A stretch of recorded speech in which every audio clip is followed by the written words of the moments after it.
Welcome to WagerTalk TV. I am Kelly Stewart, joined today by Marco D'Angelo and Ralph Michaels. If you guys are watching the other videos, they're agreeing, and it really is starting to upset me because I don't know how I feel about this. I'm so used to them having disagreements on this show, but I think we might have one here.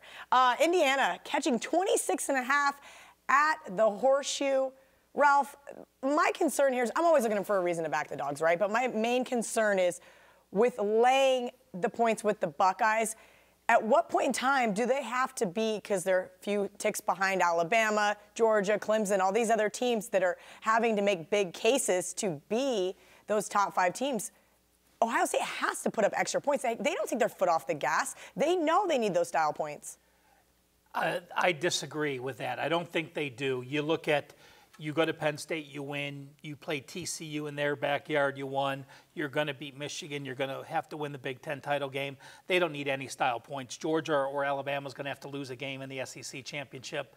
Clemson, you know, the way they're going with the quarterback situation, they may lose a game. So Ohio State doesn't have to do anything. If they win out, they are in.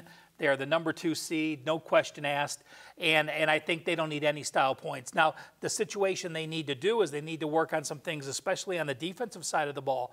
Since Nick Bosa went out, they are not the same defense. Nick Bosa, to me, was the player playing best in all of college football the first 3 weeks. He's going to be a number 1, 2, or 3 pick, and people say he's better than his brother Joey, who was an all-pro for the Chargers. So you see the 492 yards they gave up against Penn State. They gave up 511 yards against TCU. And the secondary is just not the same when they don't get the pass rush. To me, it's a game that I won't have either side. I have a definite lean with the over. Indiana has kept it close in the past. Indiana's pass game has been solid.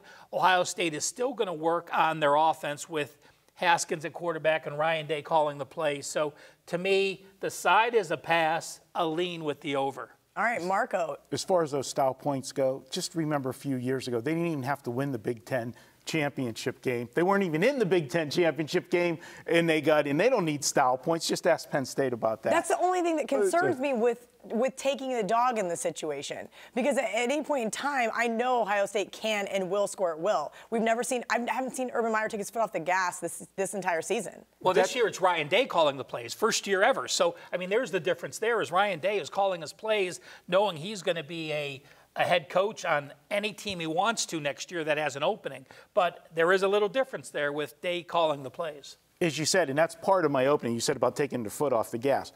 The first 3 games, Ohio State didn't take their foot off the gas because they were sending a message. They took no prisoners in those games. Urban Meyer was suspended for the first 3. Those were statement games. Then they come back game 4. Oh, it's Urban Meyer back. You got to roll it up too. Can't let the interim coach do better than you. So they rolled it up again, pedal to the metal. Then last week they had their game of the year against Penn State. Go into Penn State in the whiteout. What a scene that was at Penn State. And once again, Penn State chokes away a game that they had won. Thank God they held on for the cover. But now this is the first time that Ohio State has a chance to go and relax after last week's game.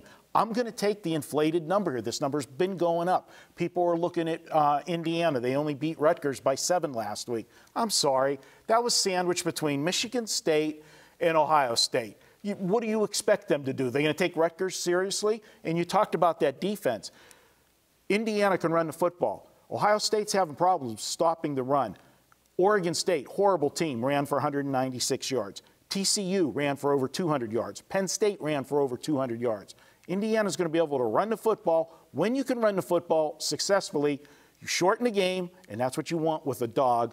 And I like him here. The combination of the letdown for Ohio State and Indiana being able to run the football, I think they stay under the inflated number. Ohio State wins. Don't get me wrong, but it's going to be closer than people think. All right, guys, I like it. Marco and I agree. Tuesday is always $2 Tuesdays, and you can get the hottest handicapper at WagerTalk's best bet for just $2.